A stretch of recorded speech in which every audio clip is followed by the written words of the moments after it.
मेरा नाम जया और मेरी बहन का नाम विजय है। हम दोनों जुड़वा हैं। वो मुझसे 2 मिनट बड़ी है। हम दोनों बहनों में बड़ा प्यार है। हम दोनों ने सोचा था कि हमारी शादी एक ही घर में हो और एक साथ हो। नसीब से ऐसा ही हुआ। हम दोनों की शादी एक ही परिवार में हुई। रवि मेरे पति का नाम और राहुल मेरी बहन विजय के। रवि और राहुल दोनों चचेरे भाई हैं, पर परिवार एक ही साथ रहता है। पास के घर में ही विजय रहती है। हमारे मिलने में अब कोई प्रॉब्लम नहीं थी। राहुल और रवि हमारे पतियों में भी अच्छी बॉन्डिंग है। घर सिर्फ दीवारों से अलग है। ऐसा हमें कहीं भी खाना खाते थे तो आते जाते रहते थे। हम दोनों बहनों को भी यह अच्छा लगा कि चलो कोई बंदिश नहीं है। शादी के साथ होने के साथ अब हम दोनों एक साथ ही प्रेग्नेंट भी हो गई। लेकिन सच बताऊं तो यह हमने नहीं सोचा था, यह बस हो गया। हम दोनों की डिलीवरी डेट भी एक ही दी थी डॉक्टर ने। ससुराल और मेरे घर के सभी बहुत खुश थे। हम दोनों बहनें एक साथ ही अपने घर गई और एक और संयोग ऐसा हुआ कि हम एक साथ ही अस्पताल भी डिलीवरी के लिए गई। मेरी डिलीवरी में कुछ प्रॉब्लम होने की वजह से ऑपरेशन ज़रूरी हो गया था। कुछ समय के लिए तो होश में रही, लेकिन बाद में मुझे याद नहीं कि क्या हुआ। आँख खुली तो पता चला कि मुझे लड़का हुआ है। फिर मैंने पूछा विजय का, तो पता चला कि उसे लड़की हुई है। उन दोनों का समय भी एक ही था। हम दोनों बहनें खुश थी। कुछ समय बाद ही अपने ससुराल वापस आ गई। अब हम माँ बन गए थे और ज़्यादातर एक दूसरे के साथ अपने बच्चों को संभालते थे। बच्चे जल्दी ही बड़े हो जाते हैं। छोटे बच्चे किस पर गए यह तो पहले समझ नहीं आता है, थोड़े बड़े होने पर ही पता चलता है। लेकिन जैसे जैसे मेरा बेटा बड़ा हो रहा था, वो ना मुझ पर ना ही अपने पिता रवि जैसा था, बल्कि वो तो मेरी बहन के पति राहुल जैसा लगने लगा था। पहले मुझे लगा कि यह मुझे ही लग रहा है, लेकिन ऐसा बाहर वाले भी कहने लगे थे।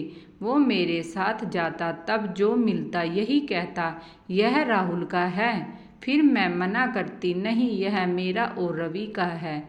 विजय भी की लड़की बिल्कुल विजय की तरह ही दिखती थी, लेकिन मेरा बच्चा उसके पति जैसा क्यों लगने लगा, यह बात मुझे समझ नहीं आई।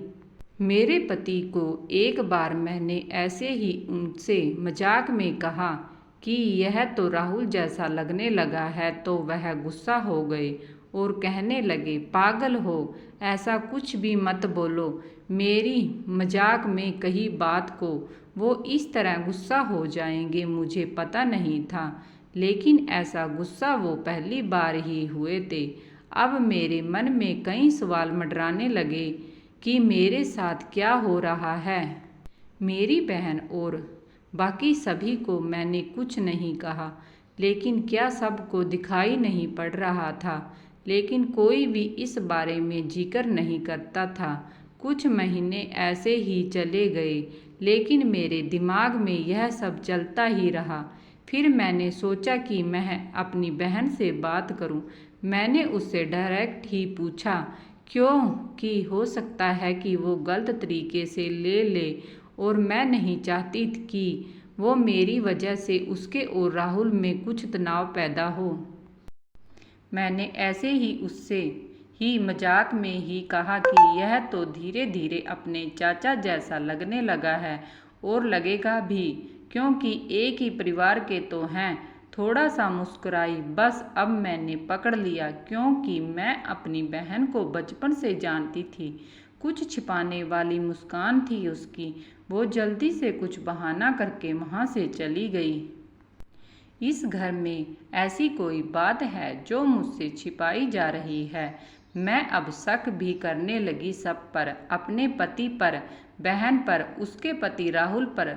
मैं कुछ बहाना करके बिना बताए अपने घर मायके गई और विजय को भी नहीं बताया। मेरी माँ से जाकर मैंने कहा कि मुझे पता नहीं क्यों क्या हो रहा है, मैं पागल हो गई हूँ, कुछ भी उल्टा सीधा सोच रही हूँ। थोड़े दिन यहाँ रहती हूँ, शायद दिमाग शांत हो जाए। मैं थोड़े दिन वहाँ रुकना चाहती थी, लेकिन 2 दिन में ही वापस आ गई जवाब के साथ। इस दौरान भी मेरी बहन का फ़ोन आता रहा माँ के पास। शायद कह रही होगी कि जया को कुछ मत बता देना, लेकिन मेरी माँ ने मुझे बता दिया। उन्होंने कहा कि शायद अब समय आ गया है कि तू जान ले, नहीं तो तू उल्टा सीधा सोचने लगेगी।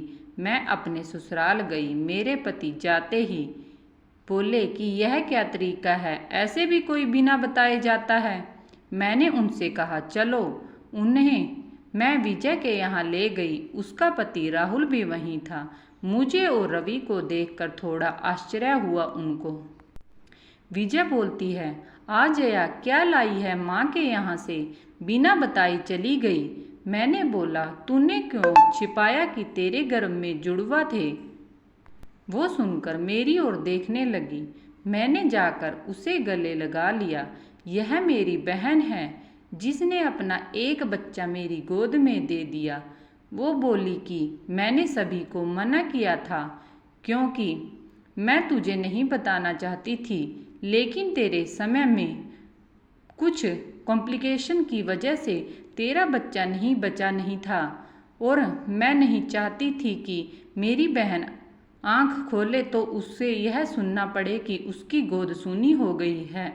वैसे भी यह मेरे पास रहे या तेरे पास क्या फ़र्क पड़ता है। मेरी बहना को गले लगाकर मैं बहुत रोई। उसकी जगह मैं होती तो शायद नहीं कर पाती, लेकिन उसका दिल बहुत बड़ा निकला। साथ ही उसके पति राहुल का भी दिल बहुत बड़ा है। मेरे पति भी मुझे खुश देखना चाहते थे, इसलिए वो भी चुप रहे। ऐसा परिवार और बहन मिल जाए तो और क्या चाहिए। उनके किए एहसान को मैंने अपने पास ही रखा। उसे बहुत प्यार देने की कोशिश करती हूँ। तो दोस्तों, आपको यह कहानी कैसी लगी हमें कमेंट करके ज़रूर बताइए। आप इसी तरह अच्छी कहानी यहाँ सुन सकते हैं, तो बने रहे हमारे साथ। हमें प्यार और सपोर्ट दीजिए। मेरे चैनल को लाइक सब्सक्राइब ज़रूर कीजिए। धन्यवाद।